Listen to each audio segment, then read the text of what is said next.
Baik, Assalamualaikum warahmatullahi wabarakatuh. Pada hari ini kita telah berkumpul kembali untuk belajar IPA, Ilmu Pengetahuan Alam. Hari ini kita akan mempelajari tentang biologi, bab reproduksi. Ya, jadi reproduksi itu berkembang biak. Jadi manusia itu bisa punya keturunan, ya, pokoknya terus berkembang biak. Ternyata reproduksi bukan cuma pada manusia, tetapi juga pada hewan dan tumbuhan. Baik, dalam bab ini saya akan menjelaskan tentang reproduksi pada manusia. Nah, manusia bisa memiliki keturunan karena tubuhnya memiliki organ dan sistem reproduksi. Jadi apa itu sistem reproduksi? Sistem reproduksi adalah rangkaian interaksi organ dengan zat dalam organisme manusia yang digunakan untuk berkembang biak, ya, bertambah banyak, pokoknya berkembang biak. Nah, reproduksi yang terjadi di dalam tubuh dalam manusia itu terjadi secara seksual, ya. Apa itu seksual? Terbentuknya individu baru atau manusia baru yang diawali dengan bersatunya sel kelamin antara laki-laki dan sel kelamin perempuan. Jadi kalau sel kelamin laki-laki dia menghasilkan sperma dan sel kelamin perempuan dia menghasilkan sel telur, ya. Nah, sistem reproduksi manusia dibedakan menjadi alat reproduksi laki-laki dan alat reproduksi perempuan. Jadi baik perempuan maupun pria pasti memiliki alat reproduksi. Pria biasanya menghasilkan gamet jantan atau spermatozoa yang berukuran sangat kecil, ya. Bentuknya seperti berudu, ya, anak kodok itu. Sedangkan wanita menghasilkan sel telur, ovum, yang dibentuk di dalam ovarium, di dalam rahim. Nah, alat reproduksi ini berfungsi setelah manusia mencapai usia tertentu, ya, kondisi tertentu pula. Ya, biasanya sel kelamin hormon dihasilkan pada puber dan pada masa itu organ-organ tubuh manusia mulai berfungsi secara optimal. Nah, alat-alat reproduksi inilah yang nantinya digunakan untuk melahirkan generasi penerus manusia sehingga Anda bisa punya anak, punya cucu, begitu seterusnya. Karena tanpa adanya alat reproduksi tidak akan terjadi penerusan generasi dalam sebuah keluarga. Makanya secara ilmu reproduksi itu akan terjadi kalau ada hubungan antara laki-laki dan perempuan. Tapi kalau laki-laki dengan laki-laki atau perempuan dengan perempuan tidak bisa terjadi adanya proses reproduksi. Nah, sayangnya masih banyak orang yang tidak mengetahui bagian-bagian fungsi dalam reproduksinya sendiri. Nah, oleh sebab itu kita akan mencoba untuk mempelajari, ya, bagaimana alat-alat reproduksi ini. Baik, kita lanjutkan. Alat reproduksi yang pertama akan saya bahas yaitu alat reproduksi perempuan. Ya, saya akan menunjukkan gambar daripada alat reproduksi pada wanita. Ya. Nah, jadi saat dilahirkan seorang anak wanita telah mempunyai alat reproduksi yang lengkap, ya, tetapi belum berfungsi sepenuhnya. Nah, alat reproduksi ini akan berfungsi pada saat seorang perempuan telah memasuki masa pubertas, ya. Nah, alat produksi pada perempuan terdiri atas dua jenis, alat reproduksi dalam dan alat reproduksi perempuan. Alat reproduksi luar. Nah, ini adalah alat reproduksi pada wanita, ya. Nah, ini Anda jelas gambarnya, ya. Nah, di sini ada beberapa bagian. Yang pertama, bagian ini vagina. Kemudian di atas vagina di sini ada cervix, kemudian ada uterus, ada ovarium. Nah, disinilah terdapat sel telur. Jadi kalau ada sperma yang masuk lewat alat reproduksi laki-laki, dia akan masuk sini, kemudian akan membuahi sel telur. Kemudian di sini ada telurnya. Di sini ada corpus luteum namanya. Nah, ini yang disebutkan badan uterus atau rahim. ya, badan uterus atau rahim. Nah, disinilah bayi bisa berkembang ya, mulai dari sel telur, berkembang embrio, zigot embrio, kemudian berkembang menjadi bayi. Di sini ada yang namanya ligamen suspensori. Nah, di sini ada yang namanya serabut. Nah, di sini ada ovarium. Kemudian di sini ligamen ovarium. Dan di sini ada ligamen luas. Nah, inilah bagian alat-alat reproduksi pada wanita.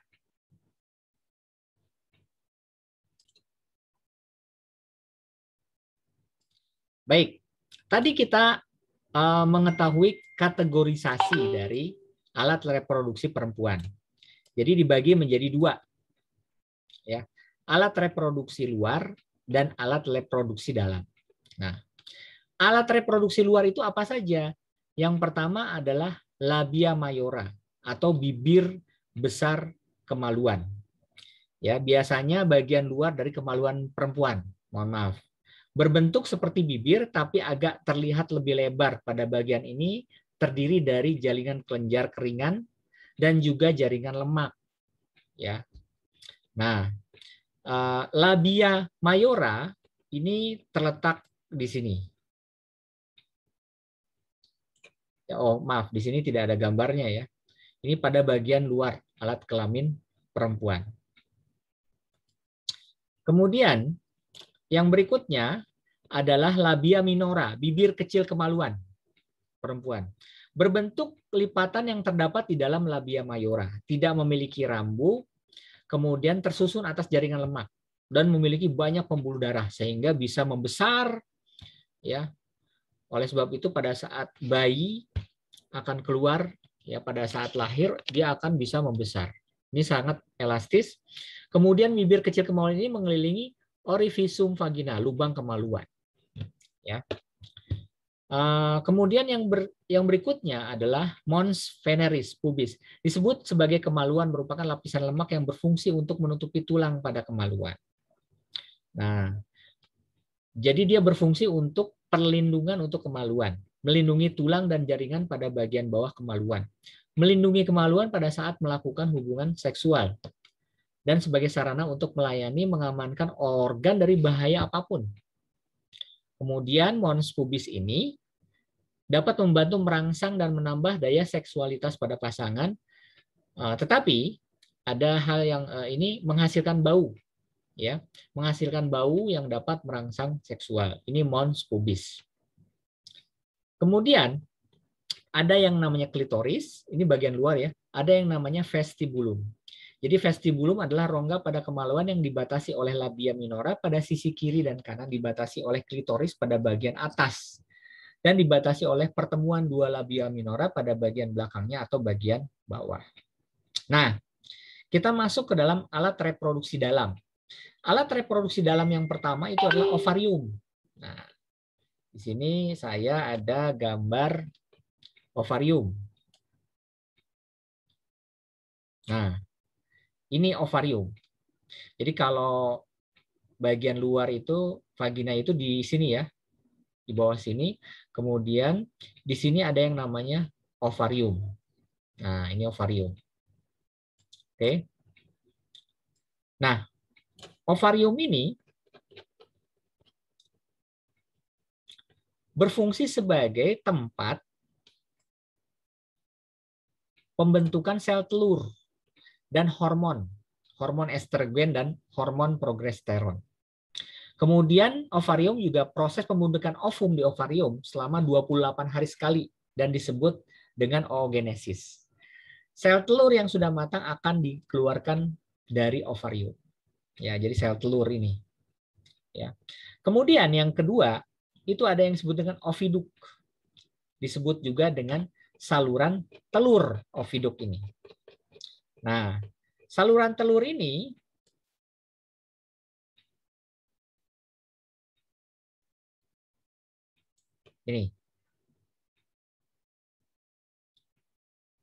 ya.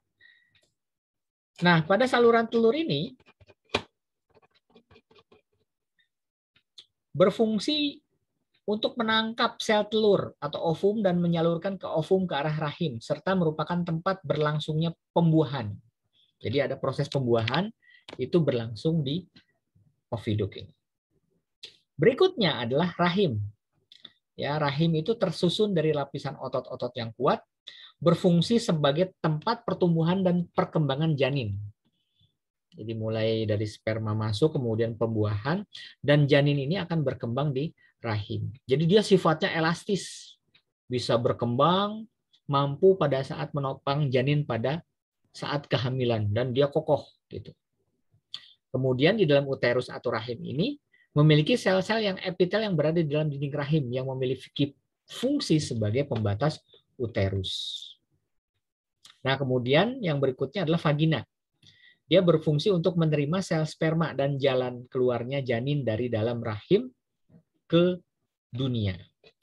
Nah, di sini ada, nah ini vagina. Jadi pada saat nanti bayi lahir, ya siap lahir 9 bulan, maka dia akan keluar lewat vagina ini. Dan dia elastis. Gitu.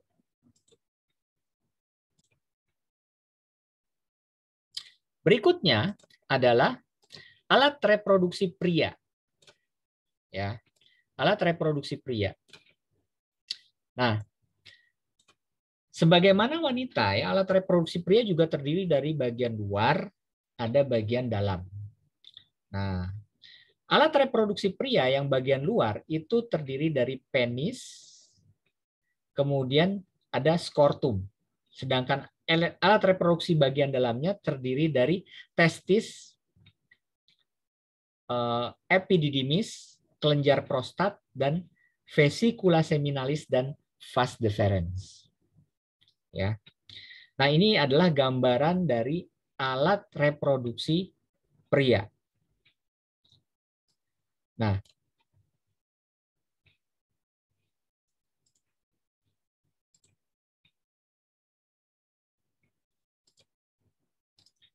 baik.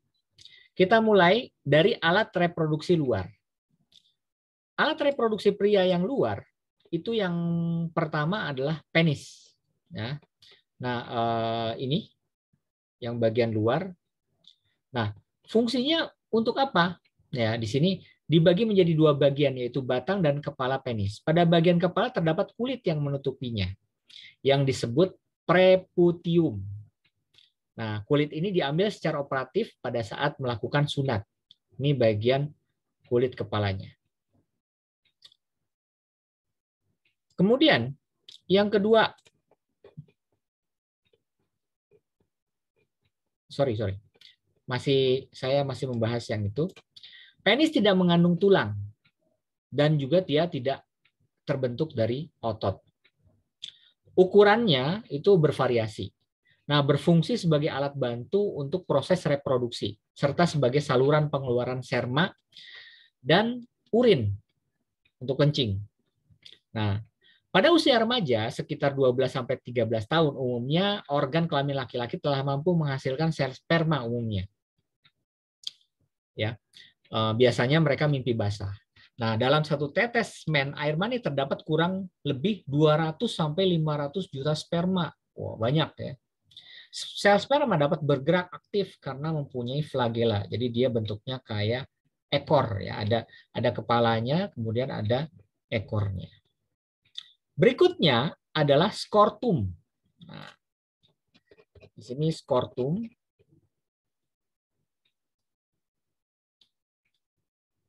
Ya.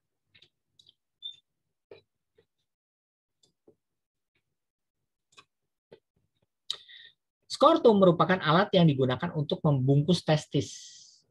Ya, fungsi dari skortum adalah sebagai berikut: memberi ruang untuk testis agar dapat bergerak, baik bergerak menjauhi tubuh maupun bergerak mendekati tubuh.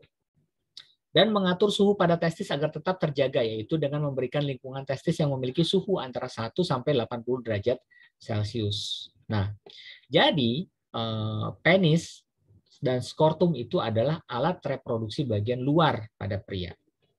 Sementara alat reproduksi bagian dalam pria itu ada yang namanya testis. Nah, ini testis. Nah, testis ini disebut juga sebagai buah zakar merupakan organ kecil dengan diameternya 5 cm dan membutuhkan suhu lebih rendah dari suhu badan sehingga dapat berfungsi secara optimal. Fungsinya untuk apa? Di sanalah dibentuknya sperma atau spermatogenesis pada manusia. Berapa lama ya? Berlangsung selama 2-3 minggu. Nah, bentuk sperma sangat kecil dan hanya dapat dilihat dengan menggunakan mikroskop. Ya. Jadi sperma itu bentuknya seperti kecebong dan dapat bergerak sendiri karena dia punya ekor. Ya. Testis juga memiliki tanggung jawab untuk membuat hormon. Ya. Jadi dia namanya hormon testosteron. Ya, sama dengan alat kelamin perempuan tadi. Ya. Nah, hormon ini merupakan atau berperan dalam perubahan anak laki-laki menjadi dewasa, membuat suara laki-laki menjadi lebih besar dan berat dan sebagai alat perubahan lain yang memperlihatkan bahwa seorang anak telah beranjak dewasa. Kemudian bagian dalamnya lagi adalah epididymis. Ya. Nah ini epididymis. Ya di sini. Nah adalah saluran yang keluar dari testis. Setiap testis memiliki satu epididymis sehingga jumlahnya sepasang. Jadi epididymis adalah organ pada alat reproduksi yang memiliki bentuk seperti saluran yang berkelok-kelok. Nah, apabila dilihat dari epididymis ini terbentuk hampir seperti huruf C. Ya. Nah, fungsinya untuk apa? Sebagai tempat untuk menyimpan sperma hingga sperma itu matang. Kemudian bagian saluran epididymis merupakan alat untuk pengangkutan. Ya. Nah, yang ketiga adalah vas deferens. Ya. Nah, vas deferens ini. Nah, di sini. Ada saluran di sini.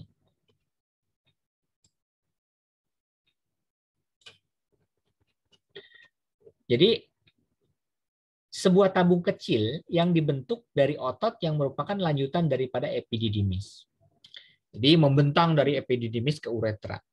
Nah, fungsinya untuk apa vas deferens ini? Sebagai penghubung antara epididymis dengan kantong sperma dan sebagai tempat penyimpanan sperma sebelum dikeluarkan melalui penis. Kemudian yang terakhir adalah uretra. Nah, di sini ada yang disebut dengan uretra. Nah, ini yang merah ini. Uretra. Terus ke atas. Nah, uretra itu merupakan saluran sperma dan saluran kencing ya, saluran urin ya. Fungsinya dia akan membawa sperma dan urin keluar tubuh melalui penis ya. Jadi dia akan membawa sperma atau urin dari sini keluar tubuh melalui penis. Nah, nanti dikeluarkan dari sini. Oke. Nah, itulah organ tubuh alat reproduksi pada laki-laki. Baik, berikutnya saya akan membahas tentang berbagai jenis hormon ya pada manusia. Ya. Nah, ada beberapa jenis hormon pada manusia. Yang pertama adalah hormon progesteron. Ya. Jadi hormon progesteron ini dihasilkan oleh badan kuning atau corpus luteum di dalam ovarium. Ya. Jadi dia berada di dalam ovarium perempuan. Ya. Ya. Progesteron berperan dalam proses pembentukan lapisan endometrium pada dinding rahim untuk menerima ovum yang telah dibuahi. Biasanya pada saat hamil, pada dinding rahim untuk menerima ovum yang telah dibuahi pada saat kehamilan, progesteron ini bersama-sama dengan hormon estrogen menjaga agar endometrium tetap mengalami pertumbuhan. Kemudian dialah yang nanti akan membentuk plasenta, kemudian akan menahan agar otot uterus tidak berkontraksi. Dan merangsang kelenjar susu guna memproduksi ASI. Nah, jadi kalau misalkan ditanya, untuk merangsang kelenjar susu sehingga ada ASI, hormon apa yang berperan?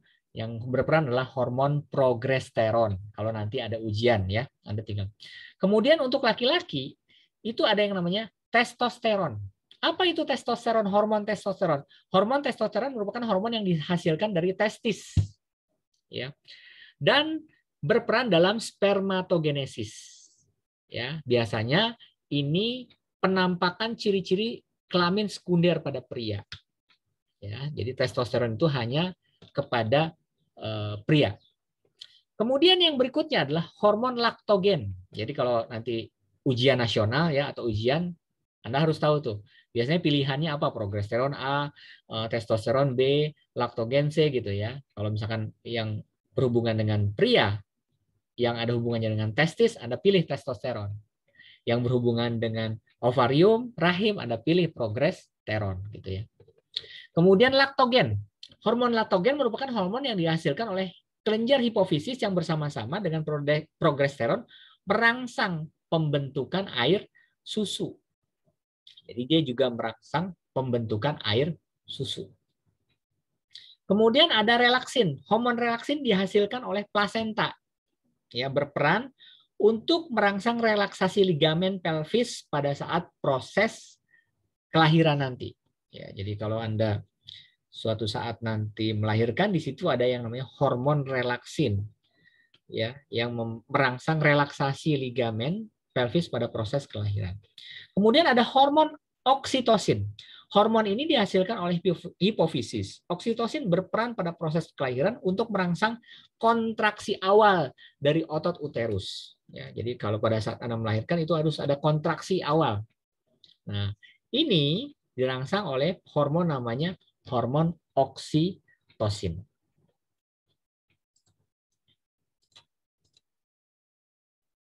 Berikutnya adalah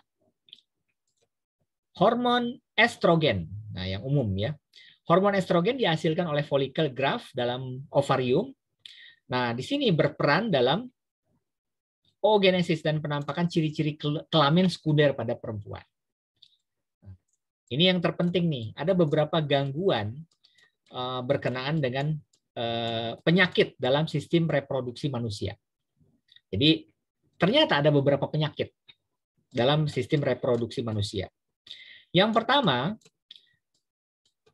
yang disebut dengan penyakit kanker vagina. Ya, penyakit ini menyerang wanita. Jadi sampai saat ini tidak diketahui penyebabnya apa dan kemungkinan disebabkan oleh virus yang menyebabkan iritasi. Pengobatannya dilakukan dengan kemoterapi dan bedah laser. Ini untuk kanker vagina. Kemudian ada juga gangguan menstruasi pada perempuan.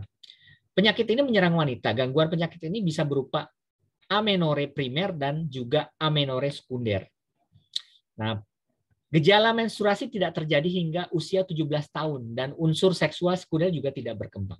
Sementara itu, amenore sekunder adalah tidak proses menstruasi selama 3 hingga 6 bulan pada wanita yang telah mengalami siklus menstruasi sebelumnya. Nah, kemudian penyakit yang berikutnya adalah kanker serviks. Nah, ini juga banyak ya. Penyakit ini menyerang wanita. Jadi kanker serviks adalah kanker yang terjadi pada serviks. Serviks itu apa? Serviks itu adalah leher rahim yang semuanya disebabkan oleh virus HPV namanya, Human Papilloma Virus. Gejala awal biasanya terjadi pendarahan pada vagina yang baru muncul saat memasuki stadium lebih lanjut. Kanker ini tidak menular. Penanganannya adalah dengan pengangkatan rahim, sehingga beresiko ya kalau kena kanker serviks itu ya tidak bisa punya anak. Kenapa? Karena rahimnya harus diangkat. Pengangkatan uterus, pengangkatan oviduk, sepertiga bagian dari vagina dan kelenjar limfa panggul. Nah ini, AIDS. Penyakit ini menyerang baik pria maupun wanita. AIDS atau Acquired Immunodeficiency Syndrome adalah penyakit yang merusak sistem imun. Jadi kalau Anda kena penyakit ini, Anda kena tiba-tiba Anda terserang flu atau apa, maka flu itu tidak akan sembuh-sembuh gitu kan. Karena Anda tidak punya kekebalan. Ya. Penyakit yang merusak sistem imun pada manusia dengan menyerang sel darah putih. Sampai sekarang penyakit ini belum bisa disembuhkan. Bahkan vaksinnya belum ditemukan hingga sangat berbahaya dan mematikan. Dan ini menular. Bisa tertular kepada anak ya, atau tertular kepada orang-orang tertentu. Kemudian AIDS ini disebabkan oleh virus HIV, human immunodeficiency virus. Nah, proses penularannya bisa lewat darah, bisa lewat cairan kelamin atau berhubungan seks, bisa melalui jarum suntik, kemudian bisa melalui ASI, maupun melalui hubungan seksual. Makanya ini hati-hati kalau Anda banyak juga ya para pekerja migran yang terkena HIV/AIDS ini. Ya. Kita lanjutkan. Nah, jadi kemudian penyakit berikutnya adalah epididymistis. Penyakit ini menyerang pria. Ya, peradangan pada saluran epididymis yang disebabkan oleh infeksi karena terkena penyakit menular seksual atau PMS. Biasanya ditandai dengan rasa nyeri disertai pembengkakan pada salah satu testis. Kemudian sifilis. Nah, ini juga menyerang pria. Penyakit kelamin yang disebabkan oleh bakteri Treponema pallidum yang ditandai dengan berbagai gejala. Gejalanya apa? Luka pada alat kelamin, rektum, lidah, dan bibir. Pembengkakan getah bening pada bagian paha, bercak-pecak di seluruh tubuh. Kemudian tulang dan sendi terasa nyeri, ruam pada tubuh, terutama pada bagian tangan dan telapak kaki. Gejala ini bisa hilang walaupun bakteri masih terdapat dalam tubuh. Nah, bahayanya bakteri ini dapat menyerang otak hingga mengalami kebutaan atau bahkan orang tersebut menjadi gila. Penyakit ini dapat menular ke orang lain. Pengobatan dapat dilakukan dengan antibiotik yang diberikan segera. Nah, inilah berbagai macam jenis penyakit yang mengganggu sistem reproduksi. Ya. Demikian pembahasan kita kali ini tentang sistem reproduksi manusia. Tetap belajar dan semangat.